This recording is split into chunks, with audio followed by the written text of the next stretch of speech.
Donc c'est Jean-Pierre de Cyberlibris. Je suis content de vous retrouver pour ce nouveau rendez-vous des webinaires de Scholarvox Université.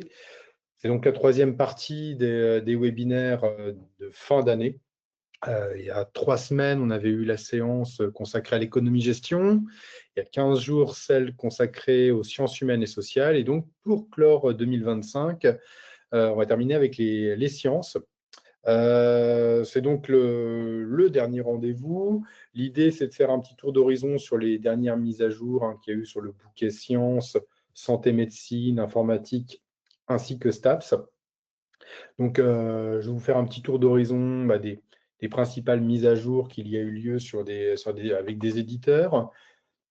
Une sélection aussi, comme d'habitude, thématique. Donc, il y aura une sélection en sciences, en santé, médecine, en informatique, en agronomie et agriculture également, et puis aussi pour les STAPS. La dernière fois que nous nous sommes parlé, c'était au mois d'octobre. D'ailleurs, la vidéo est toujours disponible sur le YouTube de Cyberlibris si vous n'avez pas pu assister à la précédente séance du mois d'octobre. On avait fait rentrer deux nouveaux éditeurs lors de cette précédente séance.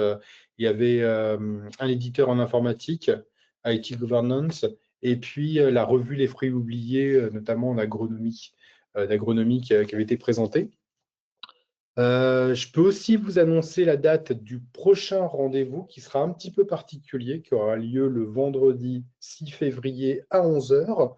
Alors, ce webinaire sera en compagnie des éditions EDP. On avait déjà fait un petit rendez-vous avec eux il y a 2 ans, c'était en 2023, et l'éditeur a voulu recommencer l'expérience avec nous. Donc, ça sera un rendez-vous, on va dire, particulier. Donc, il y aura une éditrice qui sera là pour nous parler des éditions EDP, de leur politique évidemment documentaire, mais aussi nous faire un petit tour d'horizon à la fois sur les nouveautés, les nouveaux titres et la projection de leur parution au moins pour le premier semestre 2026. Donc à cette occasion, j'ouvrirai les micros pour que vous puissiez prendre la parole et poser vos questions à l'éditrice. Donc si vous avez des questions en avance à me proposer, je les garderai sous le coude pour la séance. Autrement, il ne faudra pas hésiter à intervenir pendant le webinaire. Donc ça sera le 6 février à 11 heures. Comme d'habitude, tous les participants, vous allez recevoir un petit mail récap avec toutes les sélections que j'ai préparées aujourd'hui, avec le lien également pour la séance du 6. Et il y aura le replay aussi de la séance d'aujourd'hui. Et pour toutes les personnes qui suivront ce webinaire sur YouTube, eh bien, en description de la vidéo, vous retrouverez aussi tous les liens et des sélections proposées et le lien pour le 6 février également, pour pouvoir vous inscrire. Voilà ce que je pouvais vous dire en introduction. On va pouvoir commencer d'ores et déjà. Donc, je vais couper ma caméra comme d'habitude et on va commencer la présentation. On va commencer par les éditeurs. J'ai un nouvel éditeur qui va concerner les STAPS dont je voulais vous parler, avec quelques titres qui sont rentrés. Ça s'appelle Exuvie Édition. Alors, c'est une petite maison d'édition qui est spécialisée avant tout dans des essais autour de la politique, société, ainsi que le sport et ses impacts sur la politique et la géopolitique. Donc, ils ont une petite collection d'ouvrages. Alors, j'ai 6 titres pour l'instant, principalement des titres qui ont été écrits par Romain Molina, qui est un journaliste et aussi un youtubeur qui est spécialisé justement dans toutes ces questions économiques et de sport. Donc, il y a cette sélection qui est là, que vous voyez. De toute façon, je vous enverrai le lien. Il y a une trilogie, je dirais, sur l'industrie du football. Il y a les 3 tomes qui sont là. Vous voyez, l'industrie, ça c'est le 1, sous-titré FIFA, criminalité politique. Le 2, Macron, l'Afrique et la FIFA. Et l'industrie du foot, la 3e partie, les grosses magouilles entre ennemis. Donc, il y a cette trilogie-là qui est disponible sur justement l'industrie du football. Et puis, il y a les autres titres évidemment qui apparaissent là, dans cette sélection. Donc, cet éditeur vient rejoindre le bouquet STAPS, évidemment pour la partie sport. Donc, il y a ces titres-là qui sont à disposition. On continue sur les mises à jour. Alors là, je vais passer sur le bouquet sciences avec la collection formation et technique de chez Ellipse. Donc, il y a 4 titres nouveautés qui ont été mis en ligne ces dernières semaines sur Scholarvox. Donc, les 4 titres sont présents ici. Initiation au microprocesseur, au microcontrôleur, par exemple. Loi de commande en régime permanent des moteurs synchrones. Et les outils de l'industrie 4.0, service de l'éco-conception. Et j'en ai un dernier ici, c'est écologie industrielle et territoriale, qui est là. On en a reçu un 5e, donc il y en a un autre qui va rejoindre le bouquin, on l'a reçu hier, donc c'est tout récent, et il va être mis en ligne, je pense, si tout va bien, avant la fin de l'année, donc les étudiants l'auront pour la rentrée, ce 5e titre de cette collection. On reste chez Ellipse, toujours sur le bouquet Science, et là, c'est la collection Référence Science, avec 7 titres qui ont été mis en ligne ces dernières semaines. Ils sont ici, des titres pour les licences, pour les masters, pour préparer l'agrégation, il y a pour les prépas aussi. Donc, parmi les titres, il y a des exercices corrigés de mécanique des systèmes et des milieux déformables, un sur les probabilités, un autre qui s'appelle Anneau, corps, polynôme et théorie de Galois, puis etc. Puis les autres ouvrages qui sont disponibles là, pareil, hein. Je vous enverrai le lien pour que vous puissiez aller voir ces titres. Bon, c'est une collection qui est très bien suivie, hein, chez Ellipse, donc on reçoit généralement pas mal de titres de chez Référence Sciences. Vous devez les voir régulièrement en ligne. D'une autre poche aussi, quelques titres de sciences. Alors là, on est plus dans de la vulgarisation. 4 ouvrages qui nous ont été envoyés, dont 2 autour de l'astronomie. Donc, Les vagues de l'espace-temps de Matteo Barsuglia. Et puis de Olivier Bernet, il y a Destination Orion, voyage à bord du télescope James Webb. Et puis il y a 2 autres titres, hein, qui s'appelle Le livre qui rend fou, qui parle d'énigmes mathématiques, et un autre que j'ai du mal à prononcer qui s'appelle Improbologie et au-delà, sur toutes les questions en sciences un peu étranges qui peuvent être posées. Donc, c'est de Pierre Barthélémy. Donc, il y a ces 4 titres de chez Dunopoche aussi qui sont disponibles. Tout ça, c'est là pour la collection Sciences. Autre sélection éditeur. Alors, j'avais commencé à vous en parler il y a 2 mois, au mois d'octobre. J'avais regroupé d'ailleurs Duno et Fouché ensemble pour tout ce qui concerne les métiers de la santé. Donc, Fouché a continué à nous envoyer des mises à jour ces dernières semaines. Donc, je les ai mis un petit peu à part pour les IFSI, les DEAS, pour les DEAP. Donc là, c'est tous les diplômes infirmiers ou d'aides-soignants qui sont disponibles là. Donc, c'est les dernières éditions, évidemment, qui sont mises à disposition, que vous retrouverez évidemment également dans le lien que je vous enverrai. Donc, il y a tout sur le soin infirmier, par exemple, pour les IFSI, par exemple, qui est juste là. On va passer aux sélections thématiques et on va commencer par les sciences. Donc, je reviendrai sur les sciences après pour la partie agro et agriculture. Mais là, j'ai fait une grosse sélection de 18 titres. J'en ai sélectionné un petit peu plus que d'habitude pour la simple et bonne raison que dans 2 mois, on aura un rendez-vous un petit peu particulier. Donc, j'ai voulu vous mettre plus d'ouvrages pour aujourd'hui. Donc, là, 18 titres et je vais m'attarder sur 4 d'entre eux. Le premier sur lequel je vais m'attarder, c'est un ouvrage, on va dire, de vulgarisation qui s'appelle L'évolution des idées en astronomie et en physique, donc sous-titré de Pythagore à Isaac Newton. C'est de Gianni Pascoli. C'est publié chez Ellipse. Alors, Gianni Pascoli, il est enseignant-chercheur à l'Université d'Amiens, l'Université de Picardie. Et on est typiquement dans un ouvrage sur l'histoire des sciences. Donc, c'est super intéressant. Donc, l'auteur revient sur les grandes étapes, je dirais, qui ont marqué l'astronomie depuis l'Antiquité jusqu'au XVIIe siècle. Donc là, on retrouve par exemple l'astronomie dans la Grèce antique, dans la Rome antique, chez les Arabes, chez les Indiens, l'astronomie au Moyen-Âge également. Et puis une deuxième partie, elle, va être consacrée autour de la physique, donc les bases de la mécanique, de l'optique, de l'étude de la matière, de l'étude des fluides, sont présentées dans cet ouvrage. Et donc, l'idée, c'est de reprendre quelque part toutes les grandes figures et les idées fondatrices de la physique et de l'astronomie dans cet ouvrage. C'est super intéressant, c'est très bien. On est dans l'excellente vulgarisation, je trouve, et une vulgarisation évidemment qui va intéresser les étudiants, notamment ceux qui veulent s'intéresser davantage à l'histoire des sciences. Alors, autre titre que j'ai retenu parmi les 18, il est là, c'est la mécatronique de Lionel Birglin, qui est professeur à l'École polytechnique de Montréal. Donc, on est dans un manuel qui va s'adresser aussi bien aux étudiants d'IUT, de licence ou en école d'ingénieur. C'est dans la collection Sciences Sup.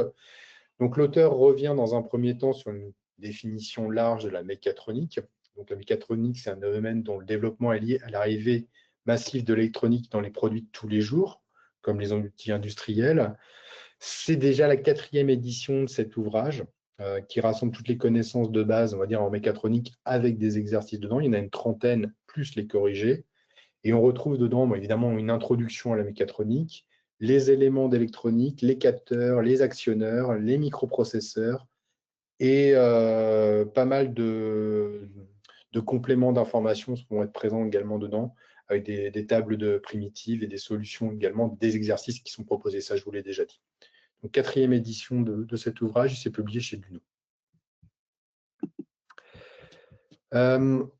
Toujours sur les sciences, hop, eh bien, un petit manuel, le mémo visuel de biologie végétale, donc tout en fiche. C'est un ensemble de... Alors, il y a plusieurs professeurs qui ont travaillé sur cet ouvrage. Je ne vais pas faire la description de tous les profs. S'ils sont 6 à avoir travaillé sur ce manuel. C'est la deuxième édition pour cet ouvrage. Il y a des professeurs évidemment de biologie, de physiologie qui ont travaillé dessus. C'est un ouvrage qui va s'adresser aussi bien aux étudiants de licence, de classe préparatoire ou qui préparent le CAPES. Deuxième édition de ce titre, donc c'est sous forme de forme visuelle, hein, comme c'est un mémo visuel. On retrouve dedans les notions essentielles de biologie végétale, donc biologie cellulaire, la croissance, le développement, nutrition, métabolisme, écologie et la classification phylogénétique.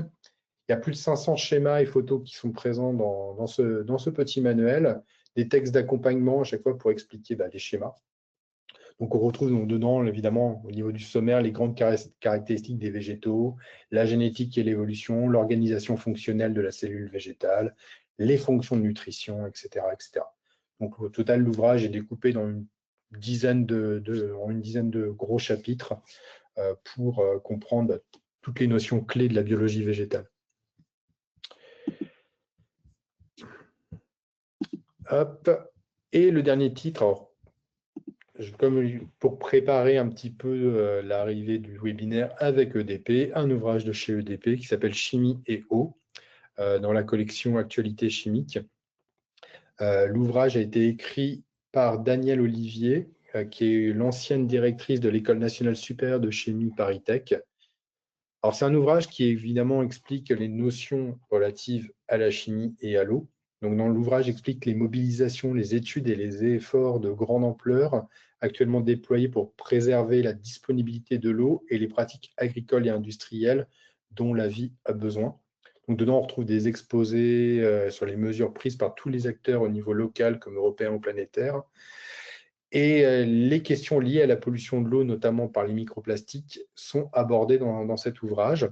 Il est découpé, cet ouvrage, justement, en 13 grands chapitres qui sont répartis en 3 grandes parties. Donc, tout d'abord, une partie qui fait un état des lieux sur les ressources en eau.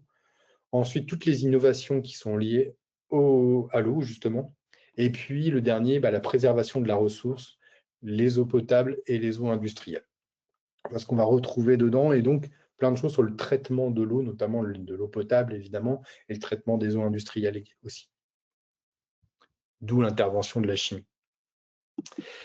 Donc ça, c'était pour la partie science. Alors, je vous ai préparé une belle sélection avec 18 titres, outre les petites sélections que je vous avais fait avec Ellipse tout à l'heure, et puis un peu d'Uno. Donc, retrouvez parmi les titres retenus l'évolution des idées en astronomie et en physique, la mécatronique chez Duno, toujours chez Duno, le mémo visuel de biologie végétale. Et puis, il est un petit peu plus bas, c'est Chimie et eau, c'est le dernier, ici, de chez EDP. Puis, il y a tous les autres ouvrages que j'ai sélectionnés, que vous pouvez retrouver dans la sélection que je vous communiquerai. Une sélection également En santé-médecine, donc là, j'ai sélectionné 9 titres. Je vais m'attarder sur 2 d'entre eux. Il y a pas mal de choses de chez Arnet qui ont été mis en ligne. Là, c'est les 3 premiers qui sont, enfin les 2 qui sont là principalement. Mais celui sur lequel je voulais m'attarder, il est là, il est publié chez Duno. C'est Physique pour les sciences médicales, les bases physiques de la physiologie. Alors c'est pareil, c'est un gros collectif de plusieurs enseignants qui ont travaillé sur cet ouvrage. Il y en a une dizaine. Donc principalement à la fois des enseignants en physique, mais autrement en médecine, qui ont travaillé sur cet ouvrage. C'est donc un manuel quelque part, ou un cours plutôt de biophysique qui est destiné aux étudiants de licence, de sciences de la vie et de la santé, et aussi bien aux premières années aussi de médecine. Il présente l'ensemble des bases de physique et de physiologie et du fonctionnement de la cellule, et donc dédié complètement aux sciences médicales. Donc, on est face à un ouvrage qui explique le fonctionnement de la cellule pour des étudiants en médecine. Donc, on retrouve dedans une introduction permettant de contextualiser les différents sujets, des exercices avec des QCM plus leurs corrigés, et des études de cas en médecine et en particulier en physiologie sont également présents dans cet ouvrage.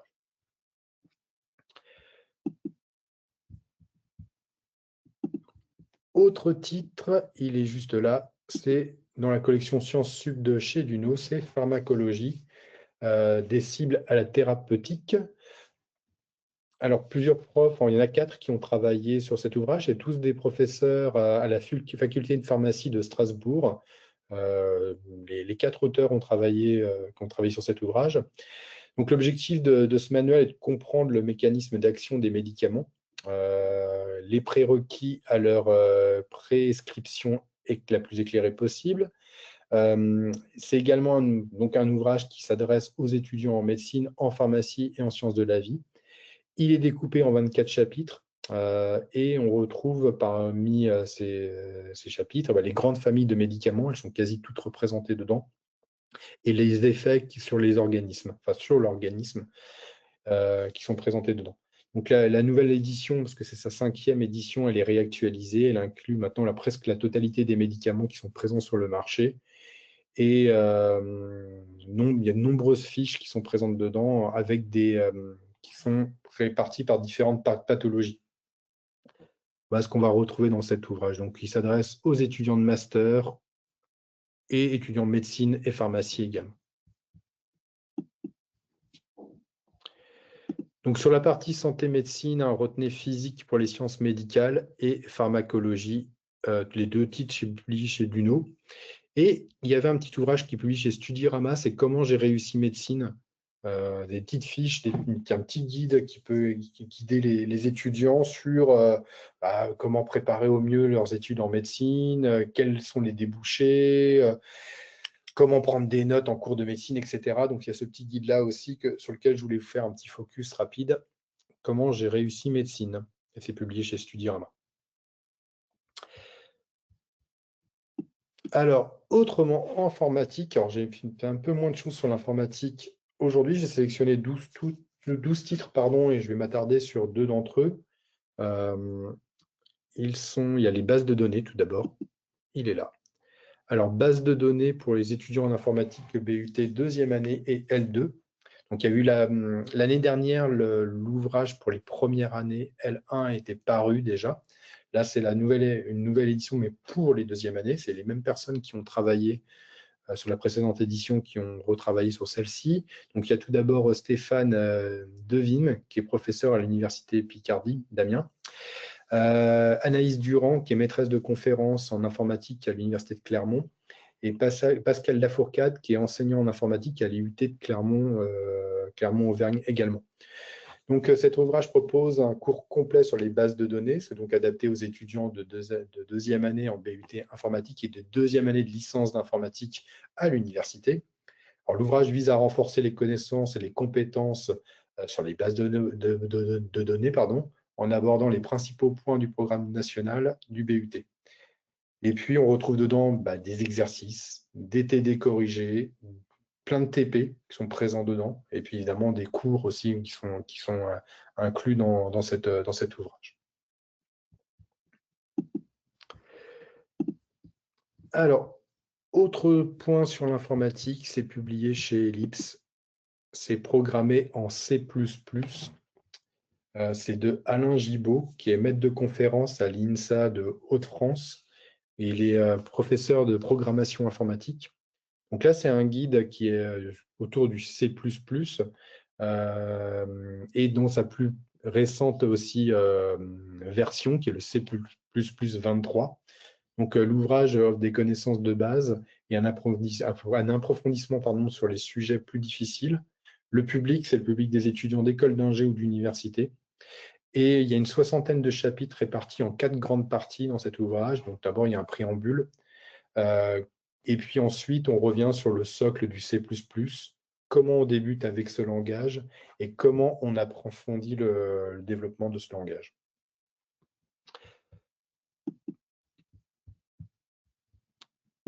Donc ça, c'était pour la partie informatique. Retenez donc les bases de données qui est présent ici. Et puis, il est où mon programmé en C++ également. Et puis, il y a tous les autres ouvrages, évidemment, que j'ai sélectionnés, que vous retrouverez dans le lien que je vous communiquerai.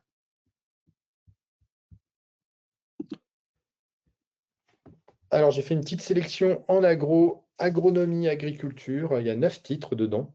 Donc, les voici. Le premier sur lequel je voulais m'attarder, il est là. Il est publié chez Equae. C'est celui-ci. Hop. C'est le futur de l'élevage dans les systèmes agri-alimentaires. L'ouvrage est de Aurélie Wilfard, qui est agronome, zootechnicienne et ingénieure de recherche à l'INRAE, et Jonathan Vézière, qui est agronome modélisateur et chercheur au CIRAD. Donc, les deux auteurs sont partis d'un constat, c'est que le système alimentaire mondial est face à 3 grands défis. C'est la sécurité alimentaire tout d'abord, préserver l'environnement et améliorer la santé humaine. Et évidemment, l'élevage se trouve au croisement de ces différents enjeux. Donc, tout d'abord, il y a l'évolution des régimes alimentaires qui sont présentés dedans, le rôle de la croissance démographique et la transformation des paysages selon les différentes régions, donc comment l'élevage doit s'adapter à toutes ces choses-là. Donc, l'ouvrage soulève des questions sur la place de l'élevage dans les territoires, sa forme, ses impacts et les services qu'il peut rendre, et comment anticiper ces transformations et en évaluer également les conséquences. Voilà un petit peu ce qui est présenté dans ce titre de chez Equae. Autre titre, il est juste à côté. Il est là, c'est Agriculture et biomimétisme, s'inspirer du vivant pour une agriculture durable et performante. C'est publié chez Duno. C'est de Francis Bucaille, qui est agriculteur et fondateur de la société Gaigo. Il est également conférencier et formateur. Et donc, cet ouvrage parle donc du biomimétisme, comment le biomimétisme peut-il inspirer la transition écologique de l'agriculture, comment les écosystèmes naturels peuvent influer sur la fertilité des sols et ainsi réduire la part des engrais dans les sols. Donc, l'ouvrage propose des solutions concrètes et immédiatement applicables sur les sols agricoles, accélération du stockage d'humus, utilisation de la microbiote des plantes au bénéfice d'une productivité durable, maîtrise et neutralisation des gaz à effet de serre, voilà ce qui est présenté dedans. Donc, l'idée, c'est d'ouvrir la voie à une agriculture performante et durable qui sera capable de nourrir plus de 10 milliards d'habitants sur Terre. Hop. Donc ça, c'était pour la partie agronomie-agriculture. Retenez les futurs de l'élevage dans les systèmes agri-alimentaires et agriculture et biomimétisme. Et puis, autrement, il y a d'autres petits ouvrages qui étaient pas mal. Il y a les idées fausses sur l'alimentation, les éditions de l'Atelier, qui est très bien. Et comme on a fait rentrer la revue Fruits oubliés à l'automne, au début de l'automne, il y a un autre numéro de cette revue qui vient de nous être envoyé. Il est disponible ici. Donc, n'hésitez pas à aller le consulter par la même occasion que vous consulterez cette petite sélection. Et on va terminer sur les STAPS. Pour les STAPS, parmi les 6 titres que j'ai retenus, 2 ouvrages. Un qui est publié ici chez Alizio, c'est L'ombre de l'or de Kaïlia Nemour. Donc, c'est publié chez Alizio et Kaïlia Nemour a été médaillée olympique pour l'Algérie l'année dernière. C'est donc une gymnaste franco-algérienne Et elle revient dans cet ouvrage sur son parcours, évidemment, comment elle a pu décrocher l'or, d'ailleurs, aux Jeux Olympiques, et toutes les controverses politiques qui ont eu lieu par rapport à son choix de pays. Mais elle revient principalement pour expliquer son parcours en tant que gymnaste, ses entraînements, comment elle a géré la pression également. Donc, c'est un ouvrage qui est super intéressant, parce que je crois qu'elle est assez jeune, elle doit avoir 18-19 ans, je pense. Donc, elle a écrit ce livre qui est pas mal, je pense, pour aider à la préparation psychologique, je pense, des sportifs. Il y a pas mal de clés dedans qui sont présents. Et un autre titre que j'ai retenu, qui est publié, alors là, aux presses de l'Université de Rennes, qui s'appelle De l'alpinisme, de Pierre-Henri Frang. Alors, Pierre-Henri Frang, il a un parcours assez atypique. C'est un professeur des universités à l'Université Rennes 2 et il est professeur de philosophie. Et cet ouvrage revient sur toute la philosophie de l'alpinisme. Comment est pensée la passion de la montagne, comment des gens se mettent à vouloir escalader. Voilà. Est-ce que c'est irrationnel cet appel des grandes hauteurs? Il y a toute une réflexion aussi sur la notion d'effort en alpinisme qui est présentée dans cet ouvrage d'un point de vue, on va dire, davantage philosophique. L'ouvrage est assez intéressant, donc c'est sa première édition numérique qui était parue il y a quelques années, mais il vient d'être publié uniquement en numérique aux presses universitaires de Rennes. Donc pour toutes les personnes qui s'intéressent aux notions d'alpinisme et je dirais de dépassement de soi d'un point de vue de la philo, il y a pas mal de choses dans cet ouvrage qui vont être intéressantes pour comprendre la philosophie de l'alpinisme et quelque part une philosophie de l'existence.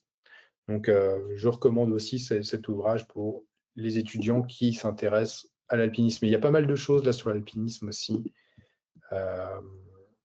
Dans la sélection, vous voyez, il y a cet ouvrage d'un alpiniste soviétique à Chamonix, également qui est disponible.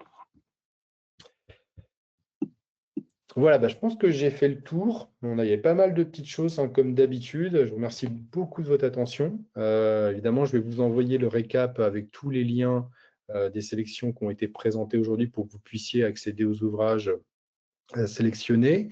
Si vous avez des questions sur le catalogue, n'hésitez pas par retour de mail de revenir vers moi comme d'habitude. J'y répondrai avec plaisir. Vous retrouverez évidemment ce webinaire sur YouTube. Je mettrai en ligne, je pense, la semaine prochaine. Et je voulais vous rappeler aussi le webinaire avec EDP qui aura lieu le 6 février. Donc, n'hésitez pas, si vous avez des questions pour ce webinaire, à me les envoyer par email. J'y répondrai évidemment, enfin, on y répondra le 6 février avec plaisir avec l'éditrice. Vous recevrez le lien de toute manière pour pouvoir vous inscrire d'ores et déjà.